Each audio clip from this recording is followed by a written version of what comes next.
Hey guys, Mickey Pascarella here, and I have a question. Are open houses dead?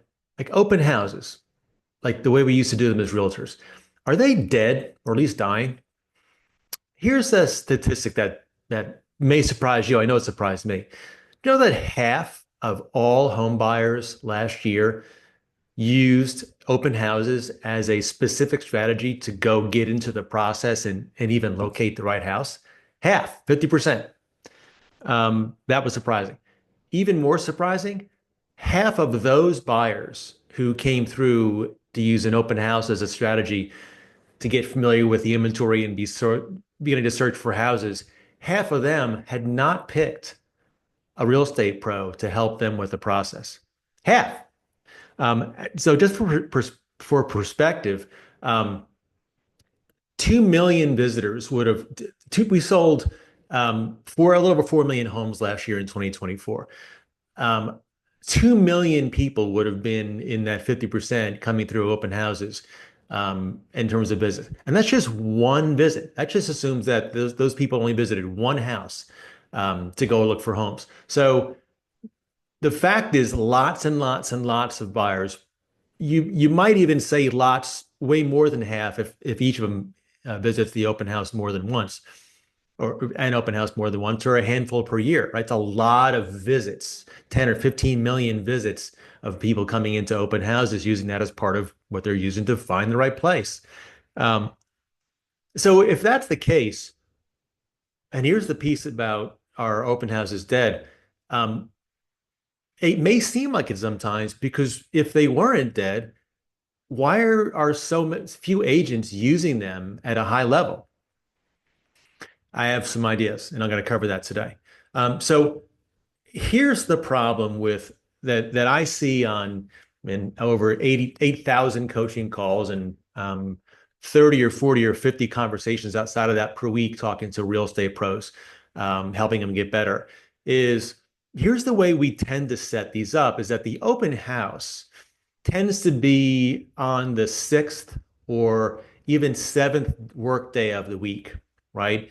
We had a couple of client meetings. We probably had a office meeting at the office, a sales meeting, maybe attended a training or two. We took a couple of buyers out, maybe took a listing, did some lead generation in the morning, did some DMing, some posting, maybe we banged up a video or two if you're stretching this thing.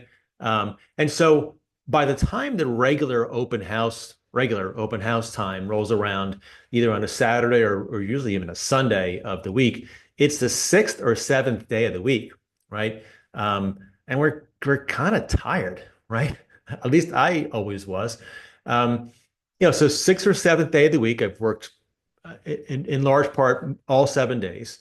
Um, I got one kid who's got a baseball game at 12. I got the other kids who've got a swim meet totally across town an hour later. And so I'm trying to squeeze this open house in from like 1 to like 2:30 or something or 2 o'clock. And also the game I want to watch is on right at 4:05. And so I've got all these conflicts that on this Sunday, family and selfishly otherwise, to go watch my game and maybe get on the couch for a minute or two because I've earned it. And I'm trying to do this lead gen and client service opportunity on basically the last time of the week when I've got any gas left, right? And so I see that as being a obstacle and kind of a disconnect between how effective the in-person meeting open houses could be. And I want to give you an example of what we do in terms of education to really flip that on its head. Because here's the deal. If you think about our industry, right, it's the greatest industry in the world.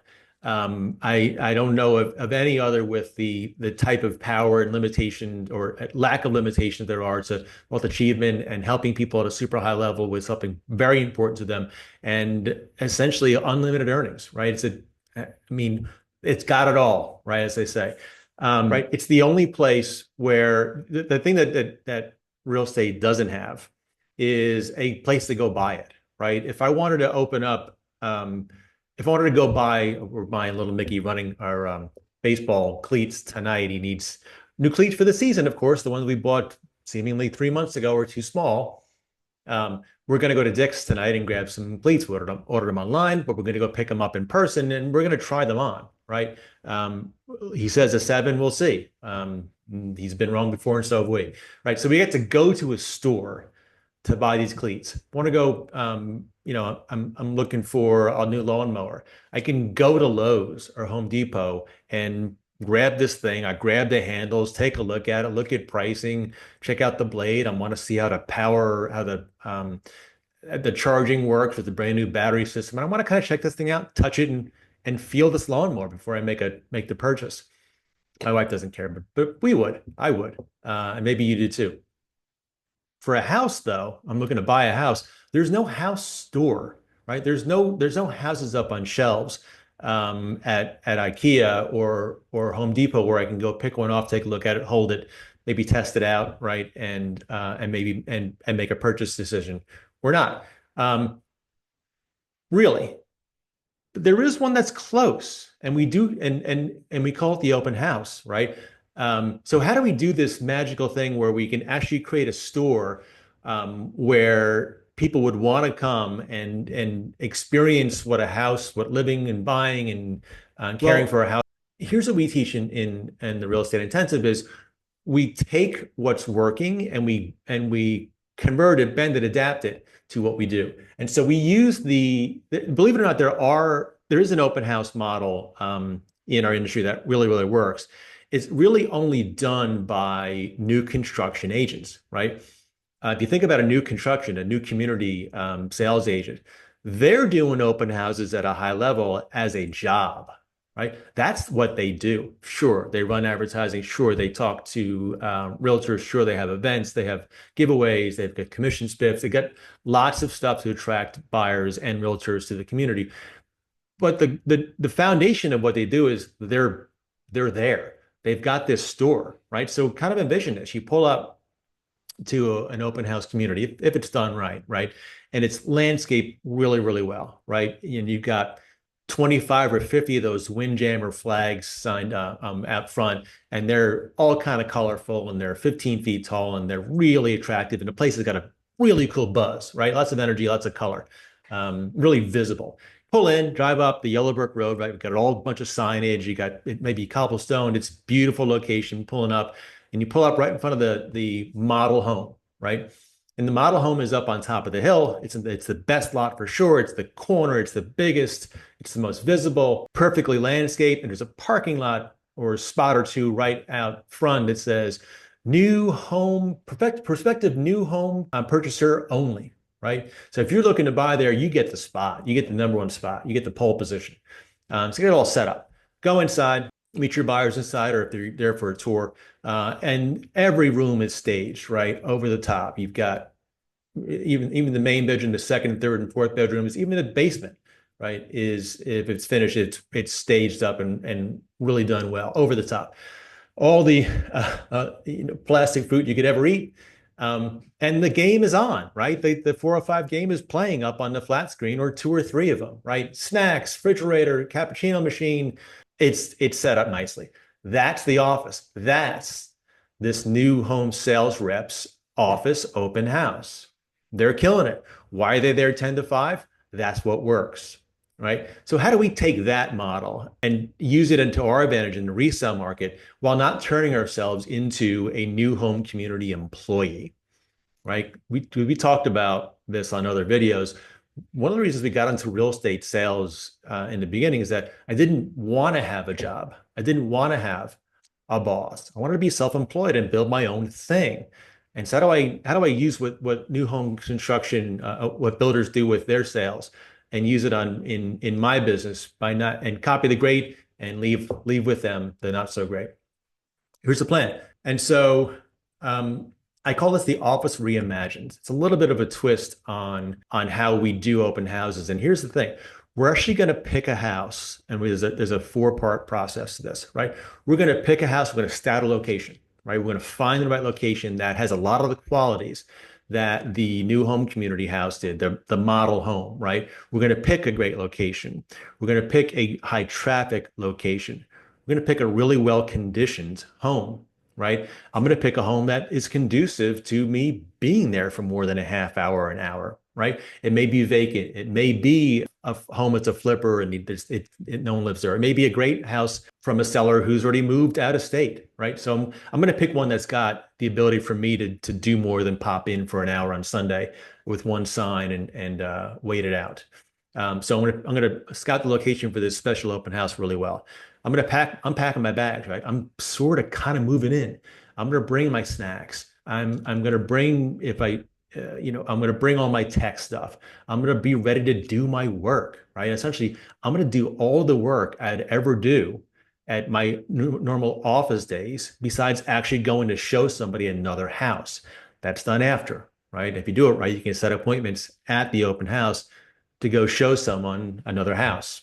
But I'm moving in, right? I'm spending time. I'm doing everything I could possibly do at an open at in my office day, besides leaving and going to show somebody else, right? It's the same thing. I'm doing CMAs, I'm doing contracts, I'm doing lead gen, I'm doing follow up. I may even do an online course, right? I'm doing everything I could do from the open house. And here's the beautiful part. While I'm sitting there doing the work I would already do, buyers are walking in asking questions like, how much is it? Right? They don't do that at the market center. They don't do that at your office. They don't do that at your home office. It doesn't happen anywhere else. But this open house, if done right, as an office reimagined strategy, can become the store in which buyers actually walk in and ask you questions like, how much is it? Right? So scout location, pack your bags. I'm going to start the broadcast. I'm going to tell people about this. I'm going to live stream a little bit out your comfort zone, right outside the comfort zone. I'm going to do an email blast to my database saying, "Hey, we're here. This house is special. Here's why." I'm going to connect with the neighbors. I'm going to make a bunch of friends because if I do it right, unless the house sells immediately, which does, I'm going to make friends. I'm going to make contacts. I'm going to build my connections within this community because essentially now for the time that I'm here, I'm working here, right? This is both our neighborhoods now, and I've moved in to make sure that I get this house sold. I represent it really effectively. And then I'm gonna what I call drop the mic, right? I'm gonna say really smart stuff because I've done the research, right? I'm going to take the time and learn absorption rate for the community. I'm going to take the time and learn what exactly caused that home two down and three over to not sell. It took 187 days by my calculation. Why? I'm gonna take a little time and talk to some neighbors about what they do and how they got there and why they love the community, and as importantly, what they're not so awesome about the community, right? So I'm gonna really get my data straight and have things to talk about besides the weather, right? So what could go wrong, right? Well, I don't want to work on a Sunday. Get it, right? I don't want to do 3 or 5 or 6 hours like a builder would do on a Sunday, right? I'm here because I don't want a job that would require me to have office hours always on Sundays. Guess what? When you do a targeted 3 to 5 hour open house with some notice, some advertising, a blast, become the expert, more than one crappy sign, people come. And it also could be done on a Wednesday, right? Some of my best open houses in meeting people who were actually ready to do something were on business days when they carved out time from their schedule to stop in and meet me at this open house because they're on a schedule.